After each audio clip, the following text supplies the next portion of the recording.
날마다 더 주님 알기 원해. 할렐루야. 네, 혹시 여러분 무한도전이라는 프로그램을 아십니까? 왜 웃으시죠? 좋으세요? 행복하죠? 예, 행복합니다. 무한도전이라는 채널 프로그램을 아십니까? 그렇죠, 모르시죠? 성경만 보고 이게 삶 속에서 은혜 받고 사시는 분들이라 네, 제가 악하네요. 무한도전이라는 프로그램을 보게 되었어요. 한 3주 전 프로그램인데 그 프로그램의 제목이 이겁니다. 유재석으로 사는 것과 박명수로 사는 것. 그 느낌이 오시죠? 유재석으로 사는 것이 좋은지 박명수로 사는 것이 좋은지를 알아보는 시간이에요. 그래서 그 이제 패널 그 게스트 그 양세훈과 또 그의 친구들, 유재석과 그의 친구들에게 물어봐요. 먼저 당신은 유재석으로 사는 게 좋습니까? 박명수로 사는 게 좋습니까? 물어보는데 여러분들의 생각은 어떠세요? 유재석으로 사는 게 좋으세요? 박명수로 사는 게 좋으세요? 국장님.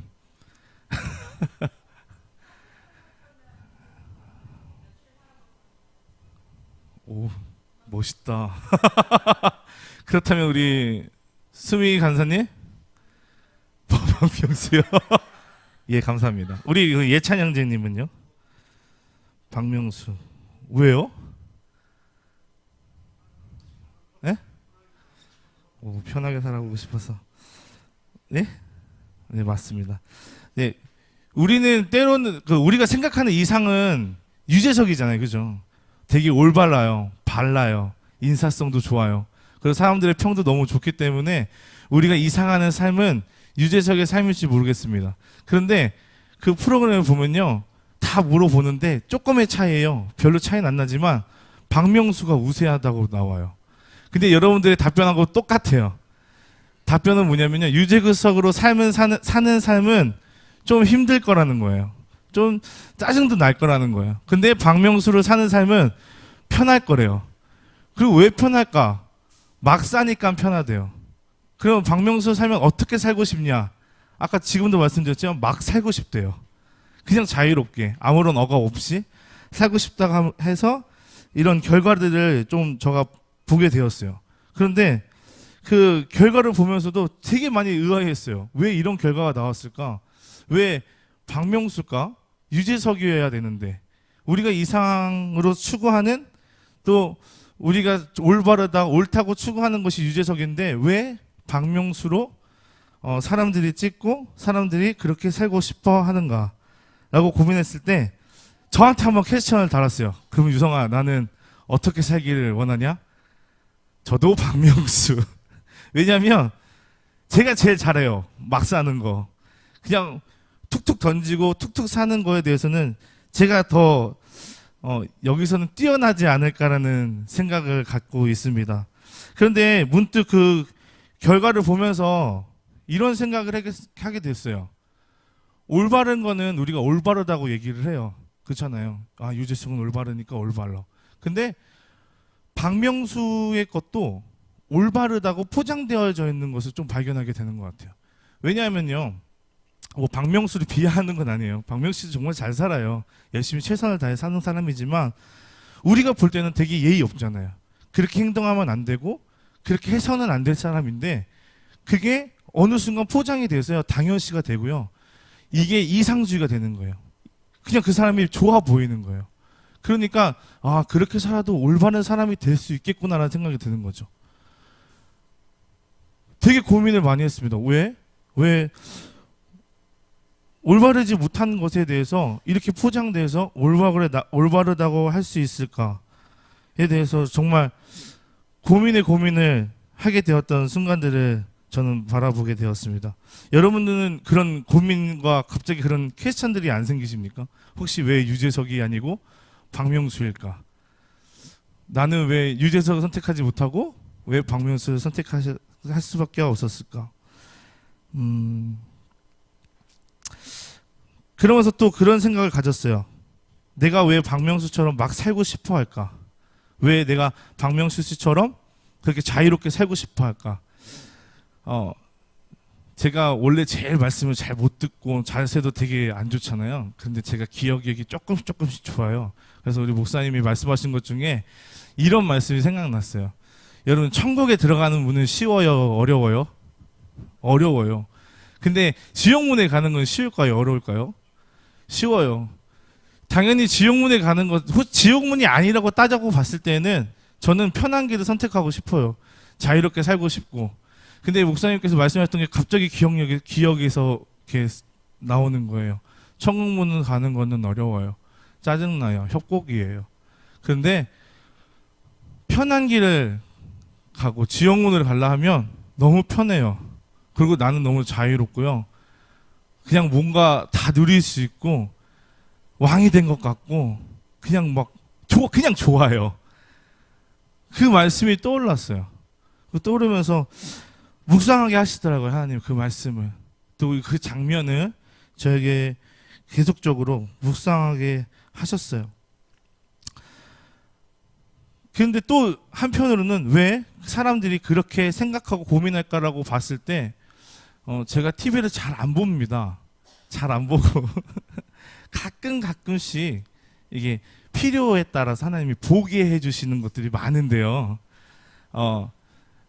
지금 프로그램이 생각이 안 나요. 근데 생각이 안 나는데 정말 유익한 프로그램인데 거기서 그런 말이 나왔어요. 왜 젊은이들을 요즘에 많이 저거 하잖아요. 비하하잖아요. 열심히 하지도 않고 또 취업에 여러 가지 길이 있고 또 힘든 일도 있는데 왜 그 취업을 안 할까 막 이런 식으로 해서 젊은이들을 좀 이렇게 많이 채찍질하시는 어른분들이 좀 많이 있잖아요. 근데 거기서 그분이 한마디를 하시더라고요. 옛날의 시대에 또 우리 또 우리 아버지, 할아버지 시대 때는 최선을 다하면은 그 결과에 성취물이 있었대요. 조금만 더 열심히 하면 돈도 벌 수 있었고요. 조금만 더 열심히 하면은 내가 갖고 싶었던 것들을 다 누릴 수 있는 그 시대였다고 합니다. 근데 지금은 어떨까요? 노력해도 안 돼요. 힘써도 안 되고요.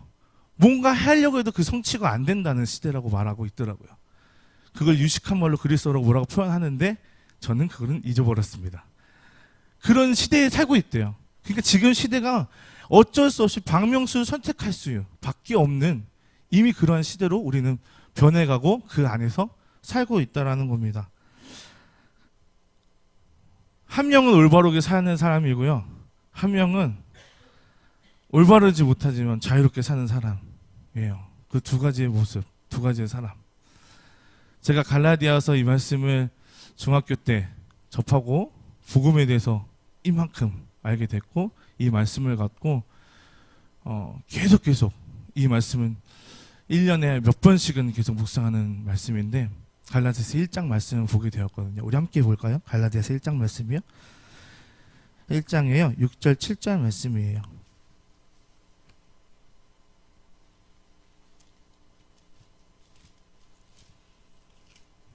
우리 함께 봉독해 볼까요? 시작.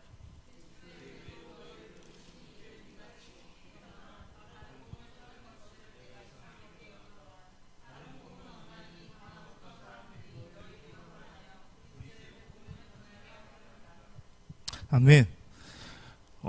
이 말씀을 보게 됐어요. 이 말씀을 보게 됐는데 배경은 그러합니다. 바울 선생님이 갈라디아에 복음을 전했어요. 진리를 전했어요. 진리를 전하고 잠시 그 자리를 떠났습니다. 떠났는데요. 그 자리에 지도자가 없으면 무슨 일이 무조건 벌어지게 되죠. 떠나고 나서 거짓 교사들이 그 교회에 들어오게 됩니다.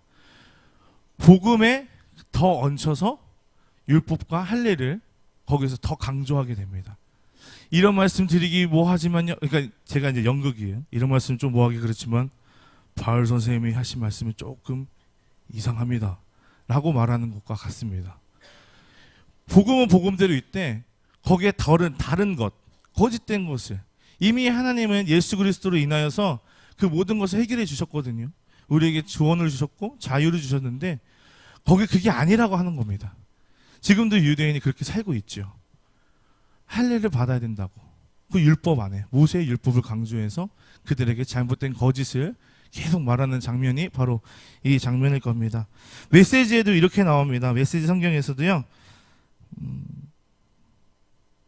이 말씀은 이 말씀 곧 진리의 복음을 들어놓고서 왜 거짓된 복음을 듣고 있냐고 말합니다. 너희는 진리의 복음을 듣는 순간 자유의 몸이 되었는데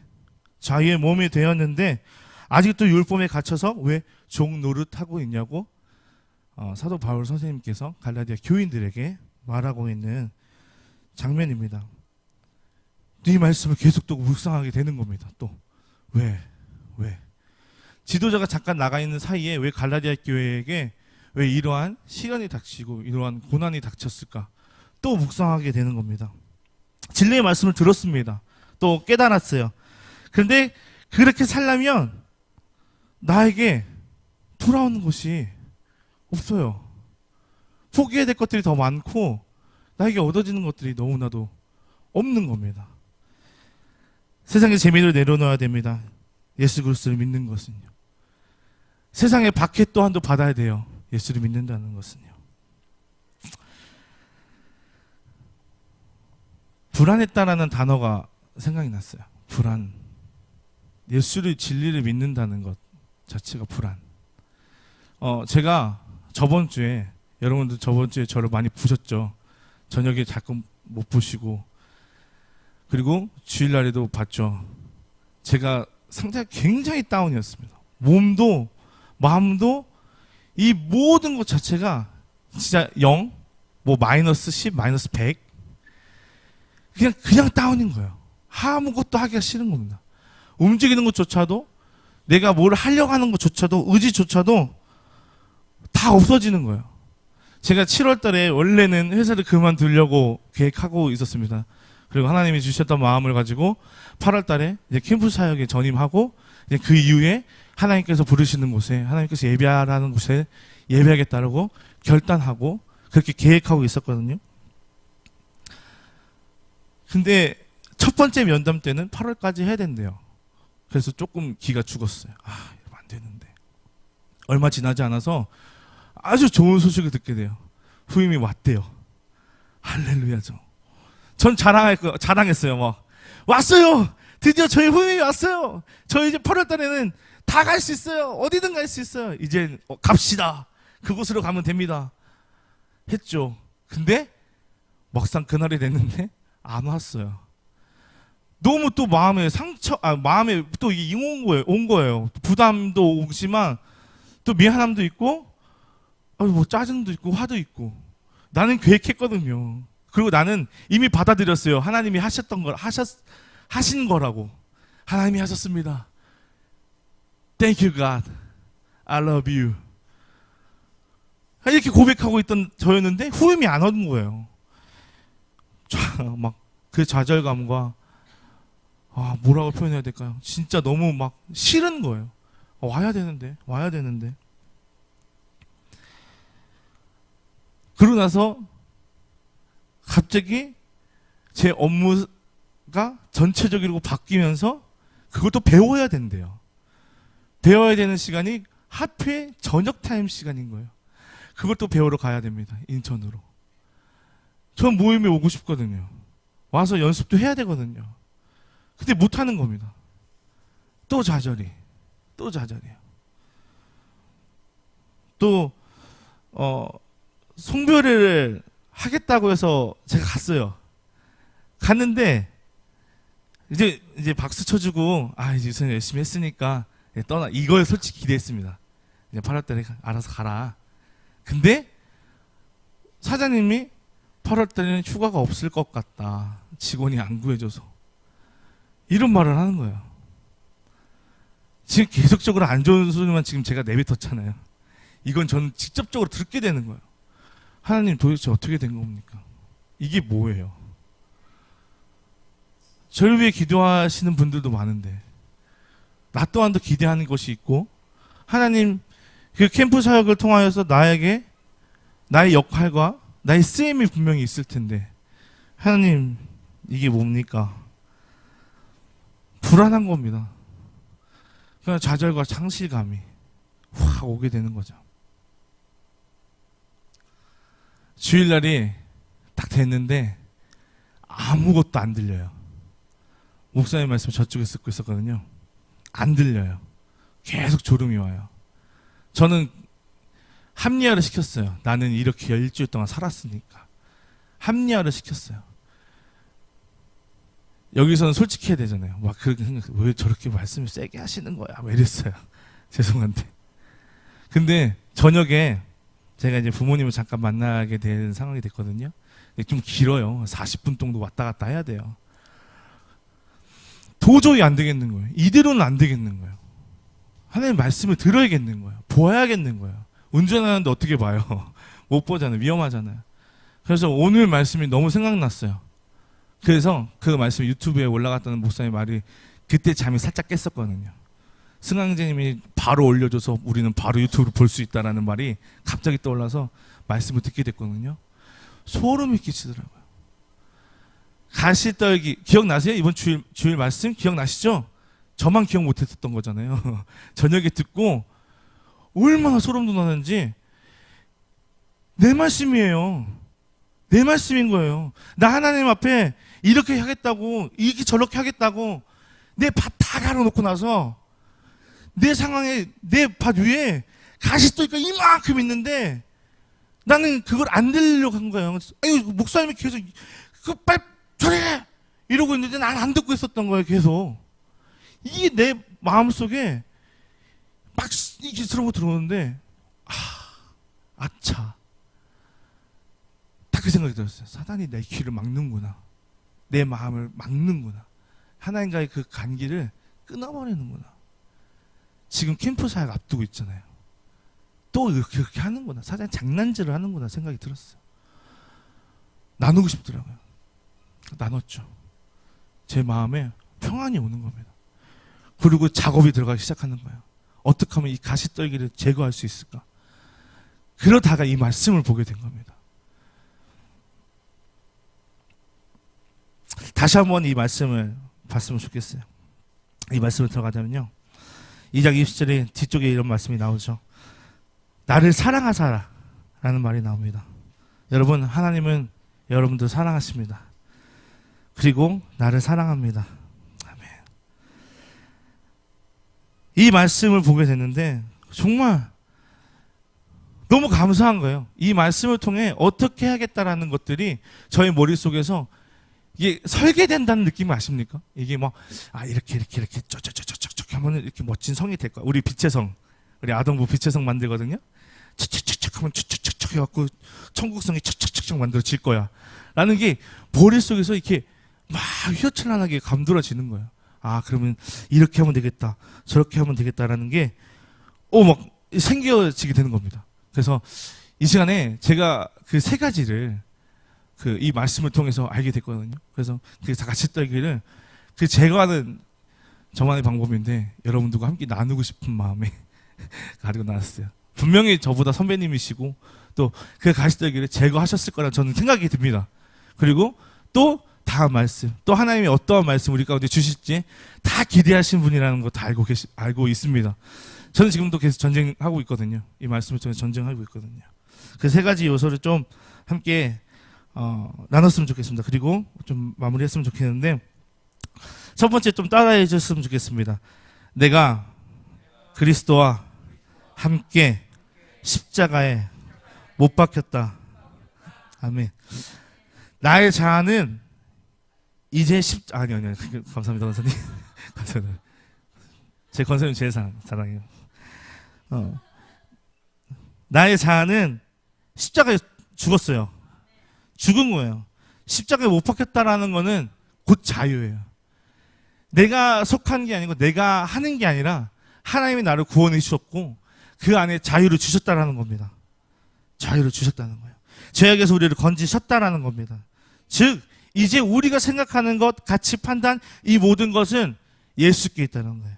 예수께 속해 있다는 겁니다. 두 번째입니다.